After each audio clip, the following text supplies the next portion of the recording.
მოგესალმებით ძვირფასო ტელემაყურებლებო, ეს არის გადაცემა სპორტი დღეს. მე კი მისი წამყვანი ანი გელაშვილი გახლავართ. დღევანდელი ჩემი გადაცემის თემაა რაგბი და თუ თქვენ თვლით, რომ რაგბი თქვენთვის საინტერესო თემაა, შეგიძლიათ დაგვირეკოთ ნომერზე 295 33 07 და ასევე მოგწეროთ SMS-ები 933 40 933 41 და ასევე 955 00. პირველ რიგში შევეცდები რამდენიმე თეორიული ცნობა გაგაცნოთ იმ ხალხს, რომელიც მხოლოდ ჩემსავით, რაგბის ხილვით ტკბებით და არანაირი ინფორმაცია არ გაგაჩნიათ რაგბის შესახებ. რაგბი როგორც სპორტული სახეობა ჩამოყალიბდა ინგლისში 1828 წელს ინგლისის ერთ-ერთ ქალაქ რაგბის კოლეჯის ეზოში ბიჭები თამაშობდნენ ფეხბურთს, ხოლო ერთ-ერთი 16 წლის ბიჭი William Ellisi, რომელიც ასევე მოთამაშე გახდა ამ ფეხბურთის, ბურთი აიხუტა ხელში, მიიკრა მკერდზე და მეტოქის კარისკენ გაიქცა. თამაშის წესების ესეთი დარღვევა, როგორც მაყურებლებს, ასევე მოთამაშეებსაც მოეწონათ.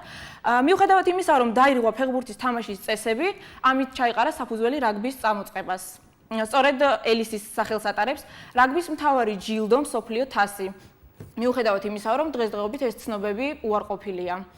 რაც შეეხება ქართულ რაგბს, მას საქართველოში ნახევარსაუკუნოვანი ისტორია გააჩნია. ზოგიერთი მკვლევარის აზრით, ამ სპორტის წინამორბედად მიჩნეულია დასავლეთ საქართველოში გავრცელებული სპორტის უძველესი სახეობა ლელო, რომელიც არის გუნდური თამაში ბურთით. ეს იყო ის ცნობები, ზოგადი ცნობები, რომელიც მე მოვიძიე თქვენთვის, მაყურებლებისთვის და იმედი მაქვს, რომ საინტერესო აღმოჩნდა ჩემნაირი ადამიანებისთვის. ახლა კი ეთერში რეკლამის დროა, ხოლო რეკლამის შემდეგ მე დავბრუნდები სტუმართან ერთად, რომელიც არის მორაგბე აკადემიის გუნდის წევრი.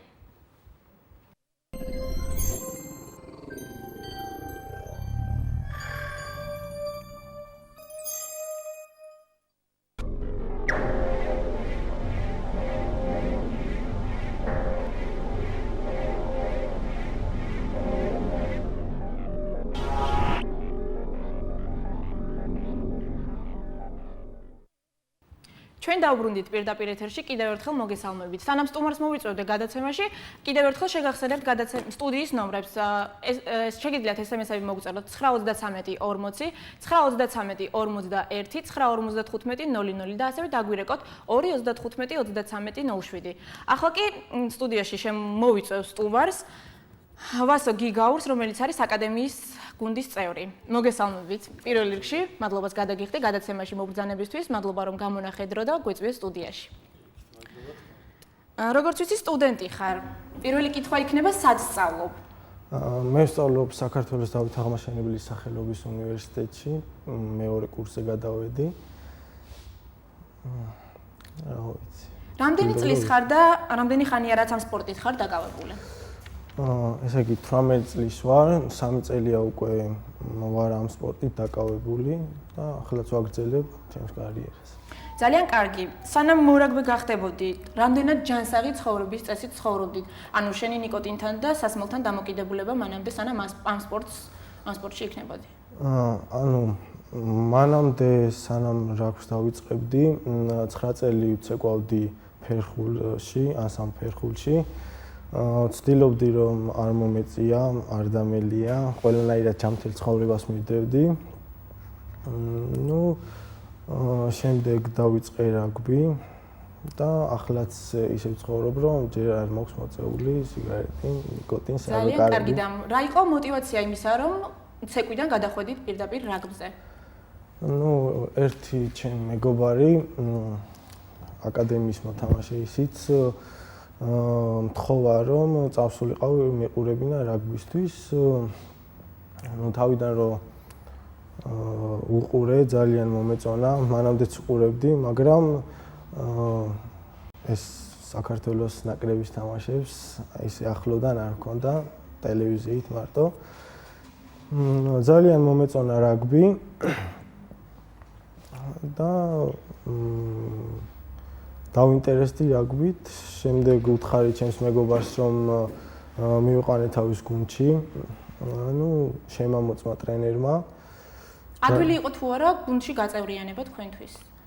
დიახ, ადვილი იყო, მონაცემები მქონდა, თავიდანვე მითხრა ჩემმა ტრენერმა, რომ კარგი მონაცემები მქონდა, ამიტომ არ გამჭირვებია, მაგრამ სანამ რაგბის სწავლას აითვისებ, ცოტა მაინც გიჭირს.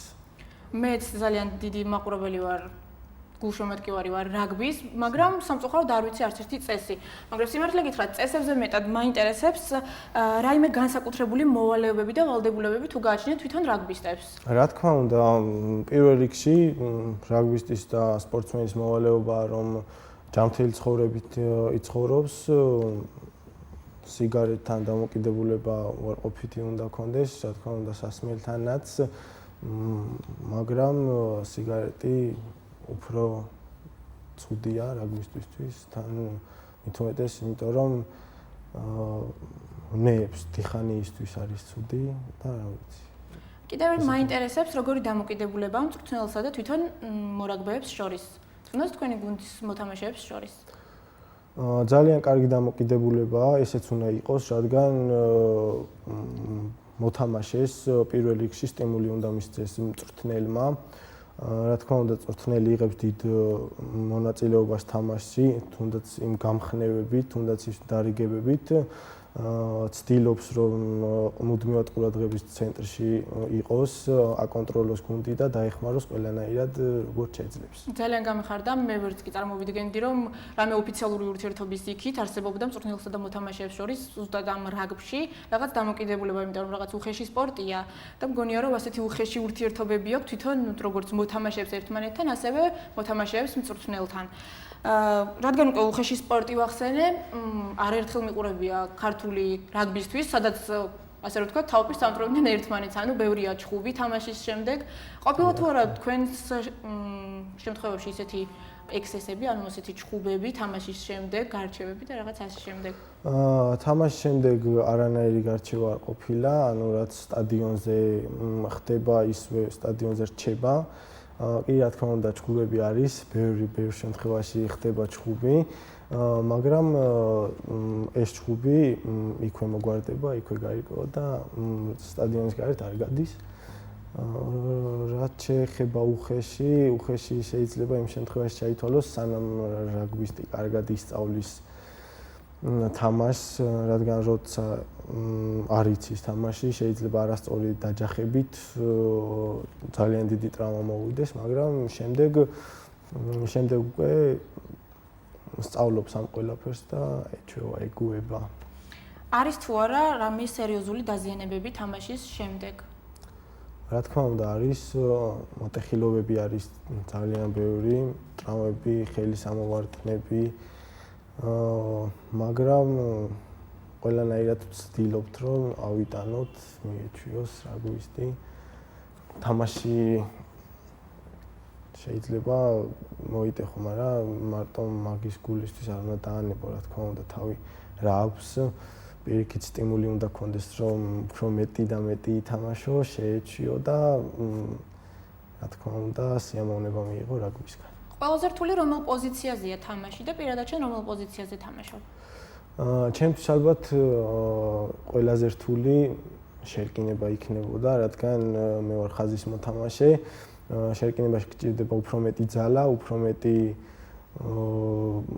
გამძლეობა. რა თქმა უნდა, გამოცდილებაც მეტი გჭირდება. ხაზის მოთამაშე უნდა იყოს სწრაფი და ვცდილობ რომ იყოს სწრაფი, კარგადაც გამომდის ეს.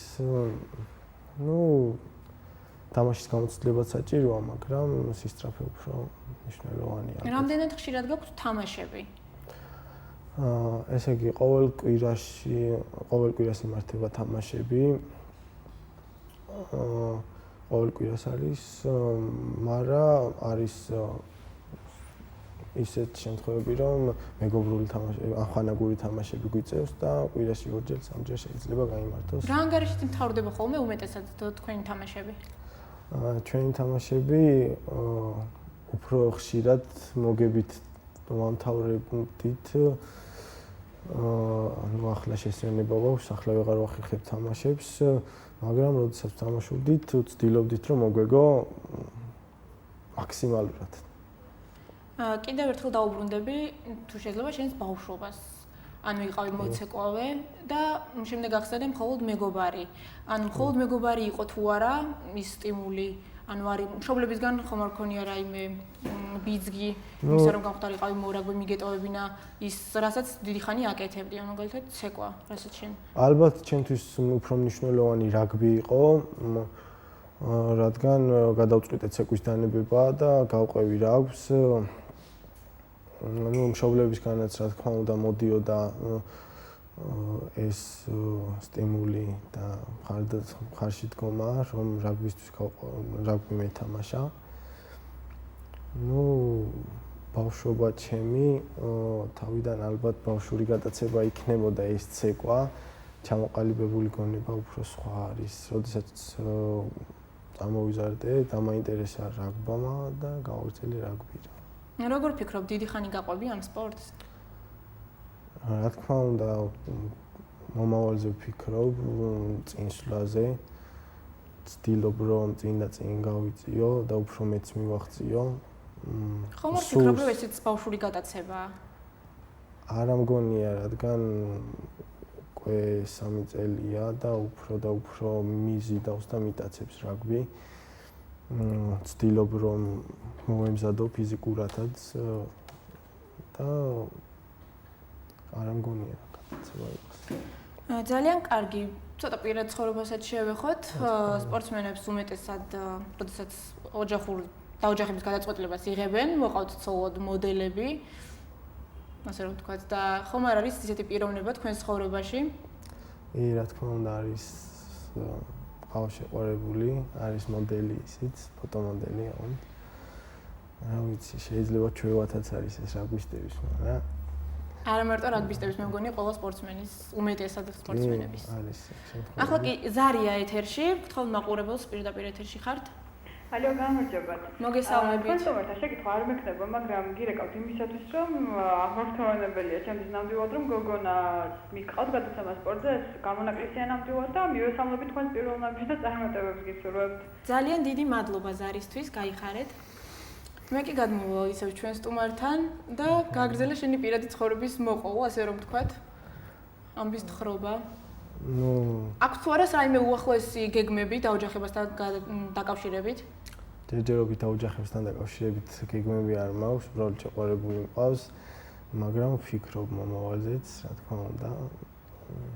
მოსასურველი იქნება, რომ მოდელი იყოს ისე ალბათ.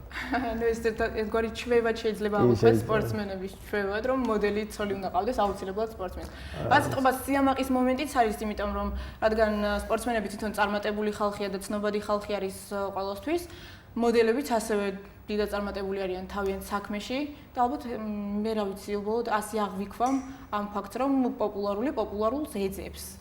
ანუ ასე რომ ვთქვათ. ну შეიძლება ეგრეც ითქვას, პოპულარობა არაფერ შუაში არ იყო, შემიყვარდა უბრალოდ. მაგრამ შეიძლება ეს თეორიაც სწორი იყოს. და კიდევ მაინტერესებს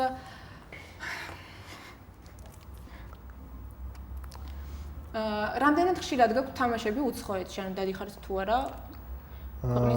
უცხოეთში ჩვენ არ გვიწევს გასვლა, რადგან საქართველოს კლუბებს არ აქვთ იმდენი დაფინანსება და იმდენი პრიორიტეტი რომ წავიდნენ უცხოეთში.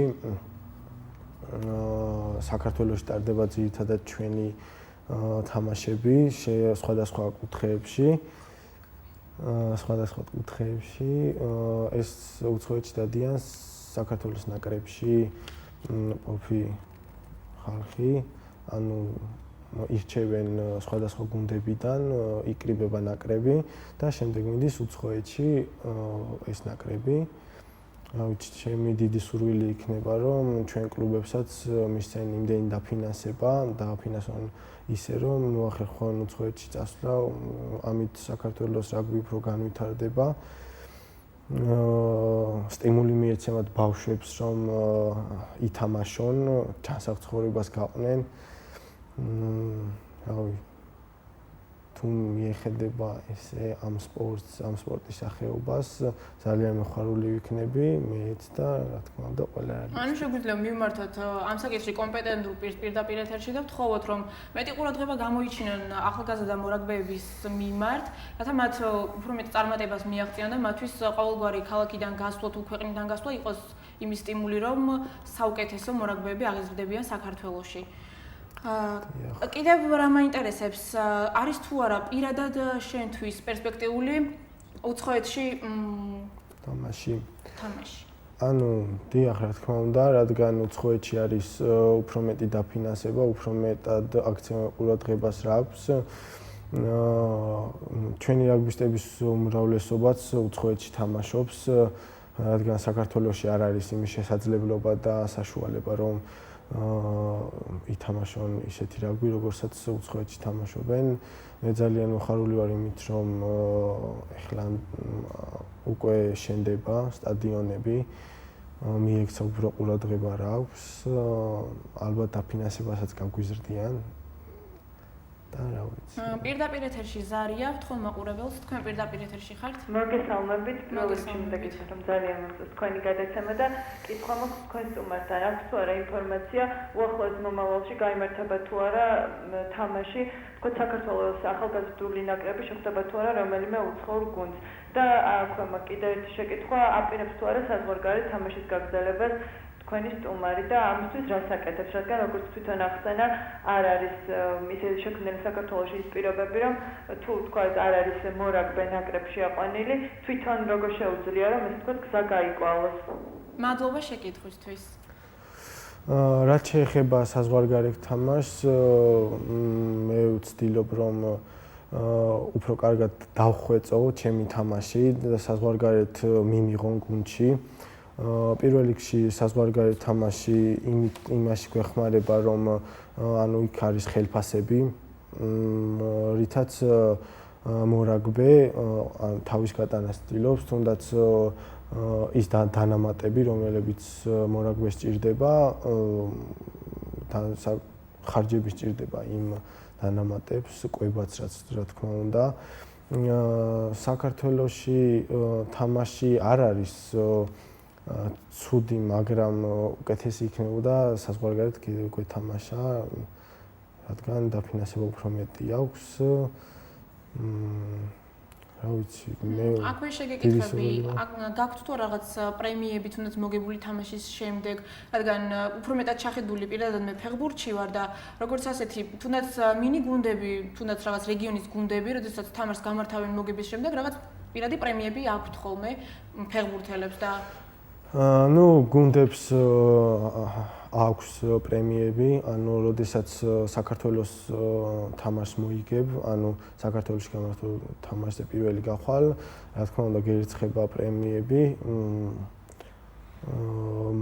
მაგრამ ეს უკვე დამოკიდებულია გუნდზე, თუ რამდენს გადავხდის მორაგბეს, არ არის ეს პრემიები ძალიან დიდი. აკმაყოფილებს მორაგბეს, მაგრამ არ არის იმდენი, რომ სტიმული მისცეს უფრო მეტისკენ და მეტისკენ. ახლა კი ზარია ეთერში, პირდაპირ ეთერში ხართ, გისმენთ. მოგესალმებით, მე შეკითხვა მაქვს თქვენ სტუმართან. როდესაც მორაგბე უკვე აყვანილია ნაკრებში და ემზადება საზღვარგარეთ გასამგზავრებლად, რამდენად აფინანსებს თქვათ სახელმწიფო მას და არის სრულად ხდება დაფინანსება თუ თქვათ რამე თანხის დამატება უწევს მორაგბეს. უკვე როდესაც ნაკრებშია. მადლობა შეკითხვისთვის. როდესაც მორაგბე ნაკრებშია, მას სრულიად აფინანსებს სახელმწიფო ყველანაირად. საზღვარგარეთაც მიდის სახელმწიფოს თანხებით და მოდის, ანუ დაფინანსება ხდება უკვე ამ საქართველოს ეროვნული ნაკრების, მაგრამ რაც შეეხება გუნდებს, ანუ ცალ-ცალკე საქართველოს გუნდებს ნაკრების გარეშე რა, გარდა მათ არ აქვს დაფინანსება იმდენი, რომ შეძლონ საზღვარგარეთ წასვლა, ან მსგავსი რაღაც მოგზაურობა ან სხვადასხვა ქვეყნებში. როდესაც გადავალგილებით სათამაშოდ, ისევ ჩვენი თანხები და ჩვენი შესაძლებლობით ან გუნდი გვაფინანსებს რა. გასაგებია. არის თუ არა ძნელი ითამაშოს საქართველოს ეროვნულ ნაკრებში? ანუ მაინტერესებს ადვილია თუ არა უკვე შექმნილი კარგი რაგბისტისგან, მორაგბისგან ადვილად მიიღონ საქართველოს ნაკრებში რომელიმე წევრი, თუნდაც თქვენი გუნდის წევრი, აკადემიის წევრი. როდესაც უკვე ჩამოყალიბებულია რაგბი, მისთვის უკვე ძნელი არაფერია. უკვე წლოვანებასთან არის დაკავშირებული, არის სხვადასხვა ნაკრებები 15 წლამდე, 17 წლამდე და ასე შემდეგ. რთულია, რა თქმა უნდა, ითამაშო ეროვნულ ნაკრებში. ეს უკვე რაგბის თამაშის ხარისხით არის ანუ არკვევენ. არის თუ არა რაიმე კრიტერიუმები, რის გამოც ნაკრებში აყავთ ხალხი? სპეციალური კრიტერიუმები? კი, არის ეს კრიტერიუმები. ანუ სხვადასხვა, როგორც თქვი, უკვე სხვადასხვა გუნდებიდან იკრიბება ხალხი და უკვე მწვრთნელები ირჩევენ ამ შეგროვილი ბავშვებიდან, ვინ ითამაშებს და ვინ ვერა. დაუბრუნდები პირველ მაყურებელს, რომელმაც ესეთი შეკითხვა დაგვისვა, უნდა გაიმართოს თუ არა თამაშები, ანუ იგეგმება თუ არა უახლოეს მომავალში გაიმართოს თამაშები საქართველოს ნაკრებსა და რომელიმე უცხოურ ნაკრებს შორის. ეს შეკითხვა რაღაც პასუხგაუცემელი დაგვრჩა და თუ გაქვთ ინფორმაცია ამასთან დაკავშირებით? ამაზე ინფორმაცია არ მაქვს. არ ვიცი, მაგრამ ალბათ იქნება და დიდი იმედი მაქვს, რომ ქართული რაგბისტები და ქართველი გულშემატკივრები ამ რაგბისტები გაიმარჯვებენ და წინ გაიწევენ მსოფლიოს თასისთვის და პირველობასთანაც მიუახლოვდებით, თუ პირველობასთან არა, ანუ ახლოს მაინც მივალთ. ყოფილა თუ არა თქვენს გუნდში აკადემიაში ისეთი შემთხვევები, როდესაც გითამაშიეთ თამაში გამართულ, მატჩი გამართულა უცხოელ მოთამაშეებთან? არა, ესეთი შემთხვევა არ ყოფილა. მაგრამ ანუ მე ვთამაშობ დაბალ ლიგაში, უმაღლეს ლიგაში არის თამაშები უცხოელებთან, მაგრამ ჯერ არ მქონია იმის შესაძლებლობა, რომ უცხოელი მოთამაშეებთან ვეთამაშე. ახლა კი ზარია ეთერში, გისმენთ პირდაპირ ეთერში ხართ. გამარჯობა, ისმის? დიახ, ისმის თქვენი ხმა. რა მაინტერესებს ახლა თქვენი აზრით, ჩვენი ეროვნული ნაკრები როგორ ფორმაშია, არის მზად ნებისმიერი თამაშისთვის, არის თუ არა ფორმაში? ანუ შეგიძლიათ გასცეთ პასუხი, არის თუ არა ეროვნული ნაკრები? ჩემი აზრით არის ეროვნული ნაკრები მზად, მაგრამ სჭირდება უფრო ერთად ყოფნა, შეკრება, ანუ დაშლილია, მე ვფიქრობ ესე, ჩემი აზრით, სხვადასხვა გუნდებში რო თამაშობენ, შემდეგ როცა შეკრება ხდება, ანუ ვეღარ ახერხებენ შეთამაშებას. ჩემი დიდი სურვილი იქნება, რომ უფრო შეთამაშებულები იყვნენ, სათავოთ რო ავიღოთ რაგბისტები, უფრო კარგად შეიძლება ითამაშონ ვიდრე ერთად. რა თქმა უნდა, ყველა რაგბი ფორმაშია, რა თქმა უნდა, იმიტომ რომ არ იყოს, ვერ ითამაშებდნენ ესეთ ლიგაში და უმაღლეს ლიგაში არც უცხოეთში არ ათამაშებდნენ, არ მიიღებდნენ. უფრო შეთამაშება სჭირდებათ ერთმანეთში და დიდი ხანი ერთად ყოფნა ალბათ, ჩემი აზრით. რომ არ იყოთ საქართველოს რომელიღაც კონკრეტულ ნაკრებში, უცხოეთის რომელ ნაკრებში ისურვებდით თამაშს? დიდი სურვილი მაქვს, რომ ვითამაშო ინგლისში. ძალიან მოწონს ეს გუნდი. და რა ვიცი, ყველაფერს გავაკეთებ ალბათ იმისთვის, რომ მოხვდე ინგლისის გუნდში. კი, როგორც პირველ რიგში მიაღვნიშნეს, თვითონ რაგბი ინგლისში ჩამოყალიბდა და ალბათ უფრო მეტად განვითარებულიც მაგიტომ არის ინგლისში რაგბი. მე გისურვებ, რომ ყველაფერი წარმატებული შენს კი ყოფილიყოს. ახლა ჯობია ჩვენ რეკლამაზე გავიდეთ და რეკლამის შემდეგ კვლავ დაგიბრუნდებით სტუმართან ერთად.